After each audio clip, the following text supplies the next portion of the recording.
నమస్తే. Congress party senior నాయకులు జీవన్ రెడ్డి నిన్న కేసీఆర్ ఫామ్ హౌస్కి వెళ్ళి దరిదాపుగా పార్టీలో చేరడం కన్ఫర్మే చేసుకొని రావడం జరిగింది. తనకు ఉన్నటువంటి అంటే టికెట్ల అంశం కావచ్చు, మిగతా సంబంధించినటువంటి అన్ని అంశాల పట్ల కేసీఆర్తో డిస్కషన్ చేసి ఆయన అతి త్వరలో జస్ట్ 1 వీక్ లోపట్లనే ఆయన కాంగ్రెస్ పార్టీకి పూర్తి స్థాయిలో ఇక దూరం కాబోతా ఉన్నాడు. ఆయన బీఆర్ఎస్ పార్టీతో జతకట్టబోతా ఉన్నాడు. సో 40 ఏళ్ల కాలం పాటు కాంగ్రెస్ పార్టీ అనేక రకాలుగా ఆయనను ఆదరించడం జరిగింది. దాదాపు 14 సార్లు టికెట్ ఇచ్చి గౌరవించినటువంటి ఒక సీనియర్ నాయకుడిగా మరి కాంగ్రెస్ పార్టీని వీడిపోవడం ఇది సరైనటువంటి విధానం కాదంటూ కాంగ్రెస్ పార్టీని శ్రేణులంతా కూడా వ్యతిరేకిస్తున్నటువంటి పరిస్థితి కనబడతా ఉన్నది. ఇన్నిసార్లు టికెట్లు ఇచ్చినప్పటికీ, ఇన్నిసార్లు ఇంత పెద్దగా గౌరవించినప్పటికీ కూడా కాంగ్రెస్ పార్టీని వీడడం అంటే అది ఆయన మరోసారి ఆలోచించుకోవాల్సినటువంటి అవసరం కూడా ఉందంటూ మరో పక్కన సూచిస్తున్నటువంటి సందర్భం కూడా కనబడతా ఉంది. మాట్లాడదాం ఇదే సంబంధించిన అంశంపైన. మనతో పాటు కాంగ్రెస్ పార్టీ సీనియర్ నాయకులు చరణ్ కౌశిక్ గారితో. నమస్తే. జీవన్ రెడ్డి లేనటువంటి లోటు ఖచ్చితంగా కాంగ్రెస్ పార్టీలో కనపడుతుందని అనుకోవచ్చా? ఎందుకంటే 40 సంవత్సరాల పాటు మీ పార్టీతో అనుబంధం, చాలా సీనియర్ నాయకులు. సో ఆయన మీ పార్టీని వీడిపోవడం పట్ల మీకున్నటువంటి అభిప్రాయం ఏంటి? అంటే కాంగ్రెస్ పార్టీ 14 సార్లు జీవన్ రెడ్డి గారు టికెట్ ఇచ్చారు. అందులో 3 సార్లు ఎంపీగా ఓడిపోయారు, మిగతా 5 సార్లు ఎమ్మెల్యేగా ఓడిపోయాడు. 5 సార్లు ఎమ్మెల్యేగా గెలిచిండు, ఒకసారి ఎమ్మెల్సీ గెలిచిండు. జీవన్ రెడ్డి గారు కాంగ్రెస్ పార్టీ ఎప్పుడు కూడా టికెట్ ఇవ్వని సందర్భం లేదు. వారు ఏ సందర్భంలో, ఎందుకంటే 2018లో ఎమ్మెల్యే ఓడిపోతే 19లో ఎమ్మెల్సీ ఇచ్చారు. ఎమ్మెల్సీ పూర్తి కాకముందే 2023లో ఎమ్మెల్యే ఓడిపోతే మళ్ళీ 24లో మళ్ళీ ఎంపీ నిజామాబాద్. తర్వాత లోకల్ బాడీ సంబంధించి గ్రాడ్యుయేట్ ఎలక్షన్ వస్తే మీ స్థానం మీరు పోటీ చేయండి అంటే చేయని పరిస్థితి కూడా మనం చూసినాం. వారు చెప్పిన వాళ్ళే జిల్లా అధ్యక్షులు, వారు చెప్తే 2 టికెట్లు జిల్లాలో. అదే కాకుండా వారి మనిషే మంత్రి అయిన పరిస్థితి. జగిత్యాలలో సెకండ్ స్థాయి లీడరే లేడు. వాళ్ళ ఇంట్లో వాళ్ళ తమ్ముడు భార్యను మున్సిపల్ చైర్మన్ చేసుకున్నాడు. వాళ్ళ ఇంట్లో 3-4 పదవులు ఉన్నాయి. వాళ్ళ కుటుంబం అంతా జగిత్యాలలో పదవులు అనుభవిస్తూ ఉన్నారు. కానీ ఇప్పుడు కాంగ్రెస్ పార్టీ ఏదో తక్కువ చేసిందని చెప్పేసి కాంగ్రెస్ పార్టీ విమర్శలు చేసి నరేంద్ర రెడ్డి గారి మీద కావచ్చు, రేవంత్ రెడ్డి గారి మీద కావచ్చు, కాంగ్రెస్ పార్టీ మీద అనవసరంగా నోటికి ఏది వస్తే అది మాట్లాడే ప్రయత్నం వారు చేస్తూ ఉన్నారు. హనుమంతరావు గారు మాజీ పిసిసి అధ్యక్షులు, గతంలో విజయనగర కాంగ్రెస్ అధ్యక్షులుగా పనిచేశారు. వారు 3 సార్లు రాజ్యసభ, ఒకసారి ఎమ్మెల్సీ మంత్రిగా, ఒకసారి ఎమ్మెల్యేగా పనిచేసిన అదేవిధంగా హనుమంతరావు గారు 2023లో టికెట్ లేదు, 2018లో కూడా టికెట్ లేదు. అయినా మరి కాంగ్రెస్ పార్టీలో హనుమంతరావు గారు ఉన్నారు. సరే, మేము కూడా 20 సంవత్సరాల నుంచి కాంగ్రెస్ పార్టీలో ఉన్నాం, మా అందరికి పదవులు ఉన్నాయి. కాంగ్రెస్ పార్టీ ఇన్ని పదవులు ఇస్తే మీరు కాంగ్రెస్ పార్టీని బురదలే ప్రయత్నం జీవన్ రెడ్డి గారు చేస్తూ ఉన్నారు. ఇప్పటికే బీఆర్ఎస్ పార్టీలో ఎంతమందికి అవమానాలు జరిగినా మనం చూసినాం. పార్టీ పెట్టినప్పటి నుంచి ఒకటి ఆలయ నరేంద్ర గారు కావచ్చు, ప్రొఫెసర్ జయశంకర్ సార్ కావచ్చు, ఆచార్య కొండ లక్ష్మణ్ బాబుజీ కావచ్చు, రెహమాన్ కావచ్చు, రాముల్ నాయక్ గారు కావచ్చు, రవీంద్ర నాయక్ గారు కావచ్చు, డి శ్రీనివాస్ గారు కావచ్చు, తర్వాత విజయశాంతి గారు కావచ్చు, ఈటల రాజేంద్ర గారు కావచ్చు, తర్వాత పొన్నాల లక్ష్మయ్య గారు కాంగ్రెస్ పార్టీలో ఉండేటుండే ఇప్పుడు ఎట్టుంది పరిస్థితి. రేపు జీవన్ రెడ్డి గారి పరిస్థితి కూడా గట్టినే అవుతుంది. ఎందుకంటే పోయేటప్పుడు మంచిగా ఘన స్వాగతం పలుతుంది బీఆర్ఎస్ పార్టీ. పోయిన తర్వాత తెలుస్తుంది, అల్లా పోయిన తర్వాత ఘన స్వాగతం ఏమైందో లాస్ట్ కనీసం మైకు కుర్చీ కూడా లేని పరిస్థితి కూడా చూసినాం. ఆయన కూడా కొన్ని ఆరోపణలు చేస్తున్నాడు కదా, అంటే కేవలం నా వ్యక్తిగత స్వార్థపరమైనటువంటి రాజకీయాల కోసం నాకేదో పదవులు ఇవ్వలేదన్నటువంటి ఆలోచనతో నేను బయటికి రావట్లేదు. అసలైనటువంటి జెండా మోసినటువంటి కాంగ్రెస్ పార్టీ సీనియర్ నాయకులని కాంగ్రెస్ పార్టీ పట్టించుకోవట్లేదు. మొన్న అక్కడ పార్టీ ఫిరాయింపులకు పాల్పడ్డటువంటి ఎమ్మెల్యే సంజయ్ చేతుల మీదుగానే బీఫామ్లు ఎక్కువ మొత్తంలో బీఆర్ఎస్ పార్టీ నుంచి, అంటే ఆయనకు సంబంధించిన అనుచరులకు టికెట్లు ఇచ్చుకోవడం జరిగింది. అసలైనటువంటి వాళ్ళకు న్యాయం జరగలేదు అనేది ఆయన క్వశ్చన్. ఇక్కడ పార్టీ ఒక నిర్ణయం తీసుకుంది, ఏఐసిసి నిర్ణయం తీసుకొని ఆ నిర్ణయాన్ని కాంగ్రెస్ పార్టీ తెలంగాణ రాష్ట్రంలో ఇంప్లిమెంట్ చేసింది. రేవంత్ రెడ్డి గారు పిసిసి అధ్యక్షులుగా ఉన్నప్పుడే మీరు ఎమ్మెల్సీ తీసుకున్నారు, ఎమ్మెల్యే తీసుకున్నారు, ఎంపీ తీసుకున్నారు.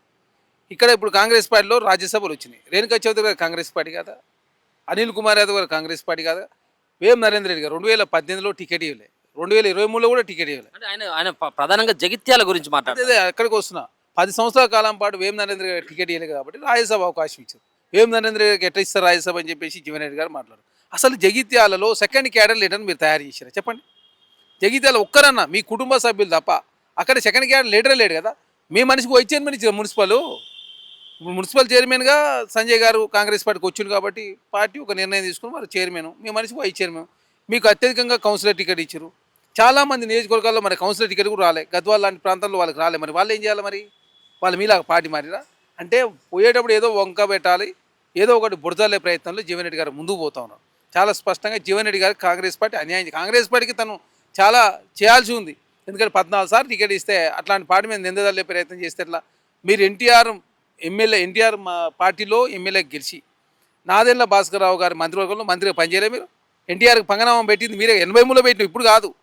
అంటే దాదాపు 40 సంవత్సరాల కిందనే నువ్వు ఎన్టీఆర్కి పంగనామం పెట్టి ఇప్పుడేదో నేను శుద్ధ పూసని రామ పూసని నా అంత నిజాయితీ పర్లేడు, నేను కాంగ్రెస్ పార్టీ ఇది చేసినా అది చేసినా, రేవంత్ రెడ్డి గారు నాకు నష్టం చేసిండు, వేం నరేంద్ర గారు రాజ్యసభ ఇచ్చిండు, కాంగ్రెస్ పార్టీ అన్యాయం చేసిందంటే ఎట్లా? నిన్న కేసీఆర్ దగ్గరికి వెళ్ళేసి ఒక మాట చెప్తా ఉన్నాడు. అంటే నన్ను దేవుడు నీ దగ్గరికి పంపించినట్టు ఉంది, కలిసి పోరాటం చేద్దాం, కలిసి కొట్లాడదాం అని చెప్పేసి మాట్లాడడంతో పాటు గతంలో కూడా రేవంత్ రెడ్డిని ఓడించేటువంటి పార్టీలోకి వెళ్తానని చెప్పేసి ఆయన మొన్న ఒక కామెంట్ చేయడం జరిగింది. సో ఇప్పుడు అనుకోవచ్చా ఇద్దరి నేతృత్వంలో 40 ఏళ్ల పాటు ఈయనకు రాజకీయ అనుభవం ఉంది, 40 ఏళ్ల పాటు ఆయనకు కూడా అనుభవం ఉంది, సో వాళ్ళిద్దరి నేతృత్వంలో కాంగ్రెస్ పార్టీకి ఇబ్బంది అయ్యేటువంటి అవకాశం ఉంటుంది? ఇప్పుడు మీరు కాంగ్రెస్ పార్టీలో ఉన్నప్పుడే రేవంత్ రెడ్డి గారు తెలంగాణ రాష్ట్రంలో కాంగ్రెస్ పార్టీ అధికారంలో తెచ్చాం. ప్రతిపక్షంలో ఉండే కేసీఆర్ గారు ఓడగొట్టినటువంటి కేసీఆర్ గారు పార్టీని ఓడగొట్టి తెలంగాణ రాష్ట్రంలో రేవంత్ రెడ్డి గారు ముఖ్యమంత్రి అయ్యారు. కాంగ్రెస్ పార్టీ తెలంగాణ రాష్ట్రంలో అధికారంలో ఉన్నది. రేవంత్ రెడ్డి గారు తెలంగాణ రాష్ట్రంలో ఆనాడు బీఆర్ఎస్ ప్రభుత్వంలో జరిగినటువంటి అవినీతి కావచ్చు, అప్పులు కావచ్చు, అన్నీ అధిగమించే ప్రయత్నంలో ప్రభుత్వం ముందుకు పోతూ తెలంగాణ అగ్రగామిగా తీసుకునే ప్రయత్నం జరుగుతూ ఉంది. రేవంత్ రెడ్డి గారు ఈనాడు ఇప్పుడు జాతీయ రాజకీయాలు శాసించే పరిస్థితి ఉంటే రాష్ట్ర రాజకీయాలు కాదు కదా, కాంగ్రెస్ పార్టీ జాతీయ పార్టీ కాబట్టి జాతీయ పార్టీలో డీలిమిటేషన్ అంశం వచ్చినా, జనగణన వచ్చినా, కులగణన వచ్చినా, దేశంలో ఏ సమస్య వచ్చినా కూడా రేవంత్ రెడ్డి గారు మాట్లాడుతూ ఉన్నారు. రేవంత్ రెడ్డి గారు జాతీయ స్థాయి లీడర్గా ఎదిగిండు. కేసీఆర్ గారు జాతీయ నాయకుడు అన్నారు. లాస్ట్కి వస్తాకే ఆంధ్రలో ఏమైందో బీఆర్ఎస్ పార్టీ, మహారాష్ట్రలో ఏమైందో, లాస్ట్కి వస్తే తెలంగాణలో కూడా ఎంపీలు కూడా గుండుసున్న అయిన పరిస్థితి మనం చూసినాం. దాదాపు 9 లోక్సభ స్థానాల్లో బీఆర్ఎస్ పార్టీ ఓడిపోయింది. 7 స్థానాల్లో డిపాయిట్ పోయి 2 స్థానాలు మాత్రం డిపాయిట్ వచ్చింది. ఇప్పుడు సన్నాసి రాసి కలిసి బూడిద రాసుకున్నట్టు కేసీఆర్ గారు అదేవిధంగా జీవన్ రెడ్డి గారు బూడిద రాసుకుంటే తెలంగాణ రాష్ట్రంలో ఏం జరగదు. తెలంగాణ రాష్ట్ర ప్రజలకు అర్థమైంది. జూబ్లీస్ ఎలక్షన్లో బీఆర్ఎస్ పార్టీ ఓడగొట్టారు, కంటోన్మెంట్లో ఓడగొట్టారు, ఎంపీ ఎలక్షన్లో ఓడిపోయింది, లోకల్ బాడీ ఎలక్షన్లో ఓడిపోయింది, మున్సిపల్ ఎలక్షన్లో ఓడిపోయింది. జీవన్ రెడ్డి గారు ఏదో కాంగ్రెస్ పార్టీ నుంచి బీఆర్ఎస్ పార్టీలో పోయినంత మాత్రం కాంగ్రెస్ పార్టీకి వచ్చే నష్టమేం లేదు. ఎందుకంటే 23లో అంత గాలి కాంగ్రెస్ పార్టీ గాలి వీస్తేనే మీరు 23లో ఓడిపోయారు. 24 ఎంపీ ఎలక్షన్లు మీరు ఓడిపోయారు. తర్వాత మీరు గ్రాడ్యుయేట్ మీరు పోటీ చేయని పరిస్థితి ఉన్నది. మీరు అదేవిధంగా జీవన్ రెడ్డి గారు కేసీఆర్ గారు కలిసి కాంగ్రెస్ పార్టీని ఏదో రేవంత్ రెడ్డి గారు ఏదో చేస్తుంటే పొరపాటు. ఖచ్చితంగా తెలంగాణ రాష్ట్రం మరొకసారి కాంగ్రెస్ పార్టీ అధికారం రాబోతూ ఉంది. జీవన్ రెడ్డి గారి పగడి కళ్ళగానే మిగిలిపోతూ ఉన్నాయి.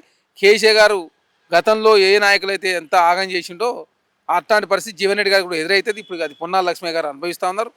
ఇంకా కొన్ని రోజుల తర్వాత జీవన్ రెడ్డి గారు కూడా అది అనుభవించే పరిస్థితి చాలా స్పష్టంగా. అధికారంలో ఉన్నటువంటి మీ పార్టీ అంటే ఒక పక్కన ప్రతిపక్షంలో ఉన్నటువంటి పార్టీలకు వెళ్ళి అధికార పార్టీలకు రావడం సహజంగా చూస్తూనే ఉంటాం. కానీ అధికారంలో ఉన్నటువంటి పార్టీలకు వెళ్ళి అట్లాంటి సీనియర్ నాయకులు వెళ్ళిపోవడం ఇది కొంత రాష్ట్ర ప్రజలు కొంత ఆలోచించేటువంటి వ్యవహారం. కాంగ్రెస్ పార్టీలో ఏదో జరుగుతుంది, కాంగ్రెస్ పార్టీలో నిజంగా కూడా సీనియర్లకి అన్యాయం జరుగుతుంది అన్నటువంటి భావనకు రారంటారా ప్రజలు? ఆయన పదవి కోసం పోయిండు, అలా కూడా ఎందుకు పోయిండు? నెక్స్ట్ 2027 డిసెంబర్లో 6 ఎమ్మెల్యే స్థానాలు, ఎమ్మెల్యేలకు సంబంధించి ఎమ్మెల్సీ స్థానాలు రాబోతా ఉన్నాయి. 6, 1 గవర్నర్ కోట.